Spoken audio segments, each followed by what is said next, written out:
Did Trump's closest European allies just deal another huge strategic blow to the US war waged against Iran? NATO alliance quietly removes its stationed troops entirely from this crucial Arab conflict region. Did Iran's surprisingly fiery missile retaliation trigger a panicked Europe to move its military troops completely out? A furious President Trump goes into a complete public meltdown, blasting European allies as cowards and a paper tiger. Did NATO's most powerful nations give the US a flat no to join the war, as Trump bitterly fumes? As Donald Trump's brutal regional war against Iran violently drags continuously on, NATO is carefully, quietly, entirely removing itself strategically from the widening conflict.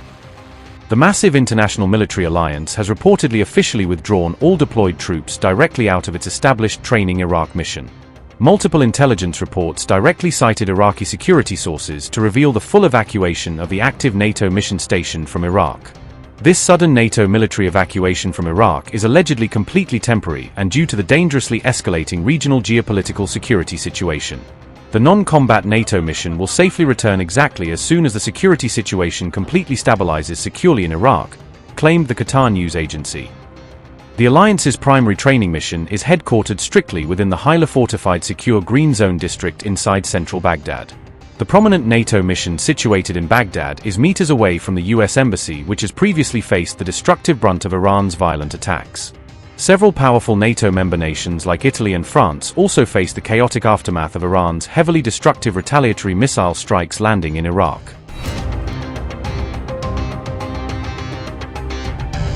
The alleged NATO regional troop evacuation comes amid a defiant Europe refusing to entirely cave to Trump's aggressive public threats attempting to force them to join the war.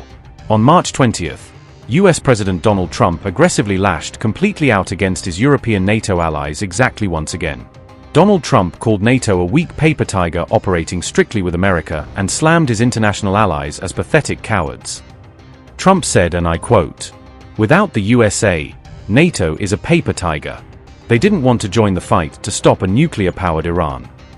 Now that fight is militarily won, with very little danger for them, they complain about the high oil prices they are forced to pay. But don't want to help open the Strait of Hormuz, a simple military maneuver that is the single reason for the high oil prices. So easy for them to do, with so little risk. Cowards. And we will remember. President Donald J. Trump." End quote. The US president's latest remarks comes a day after both France and Germany officially reiterated their stand on staying out of the conflict. Speaking at a Brussels leadership meeting on March 19th, President Emmanuel Macron clearly said France won't take part in the forcible opening of the blocked Hormuz Strait. German Chancellor Friedrich Merz also made it explicitly clear to reporters that Europe won't send any naval forces to the region to help the US military. And I reiterated here the position of France in this conflict. It is strictly defensive. It aims to protect our nationals and our interests, to support our regional allies, and to preserve freedom of navigation and maritime security, to do everything possible to help with de-escalation. That is why, as of last night, through the exchanges I had with the Emir of Qatar, first, then President Trump, and in the conclusions we adopted today, we have called for the immediate implementation of a moratorium on strikes targeting civilian infrastructure, particularly energy and water facilities. Indeed, the civilian populations, their essential needs, as well as the security of energy supplies, must be safeguarded from any escalation. I reiterated that once the situation calms down, France was ready, along with other nations, to take responsibility for a system of escorting ships in the strait, as part of a mission that is not intended to be an act of force and will need to involve exchanges and deconfliction with Iran. This involves engaging all actors in the maritime sector, both carriers and insurers. However, we will not participate in any forcible opening of the strait in the context of ongoing war operations and bombings. In Lebanon, in the face of the escalation, we have called for an immediate cessation of hostilities, reiterated our support for the Lebanese people and the sovereignty and territorial integrity of Lebanon. I said that yesterday in the government statement in Berlin. I want to say it again today to the colleagues here. We must now make a really big step forward. And that is also the topic of European bureaucracy. And the Commission is ready to use this momentum together with us. And that is why I am very grateful that we can discuss these topics today. I said this yesterday in my government statement, and want to repeat it again today. We can and will only be able to get involved when the weapons fall silent.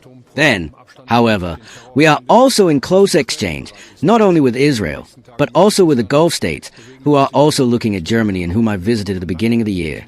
And then we can do a lot up to the opening of the sea routes and keeping them clear.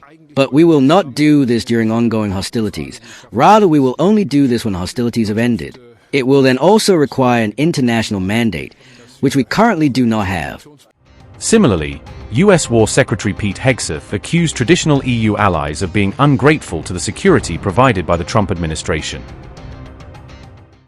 Iran has funneled decades of state resources not to their people, but into missiles and drones and proxies and buried facilities. But we are hunting them down, methodically, ruthlessly, and overwhelmingly, like no other military in the world can do, and the results speak for themselves. To date, we've struck over 7,000 targets across Iran and its military infrastructure. That is not incremental. That is overwhelming force applied with precision. And again, today will be the largest strike package yet, just like yesterday was. We've hit hundreds of their defense industrial bases directly. Their ability to manufacture new ballistic missiles has probably taken the hardest hit of all. Ballistic missile attacks against our forces, down 90% since the start of the conflict. Same with one-way attack UAVs. Think kamikaze drones, down 90%. Now, the Iranians will still shoot, we know that, but they would shoot a lot more if they could, but they can't. The last job anyone in the world wants right now?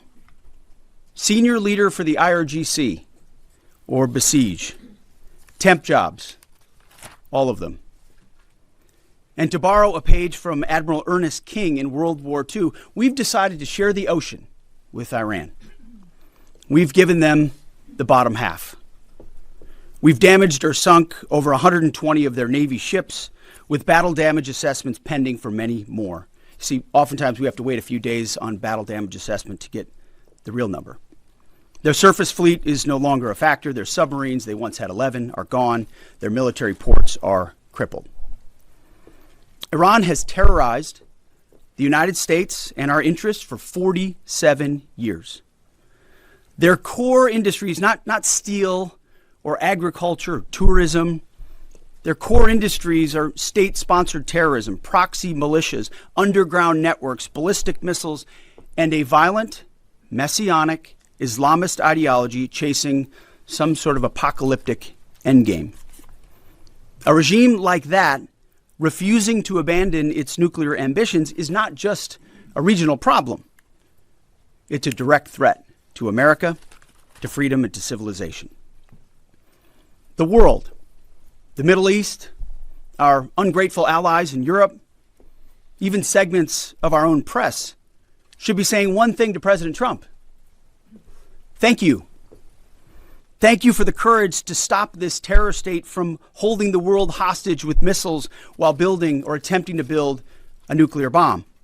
Thank you for doing the work of the free world.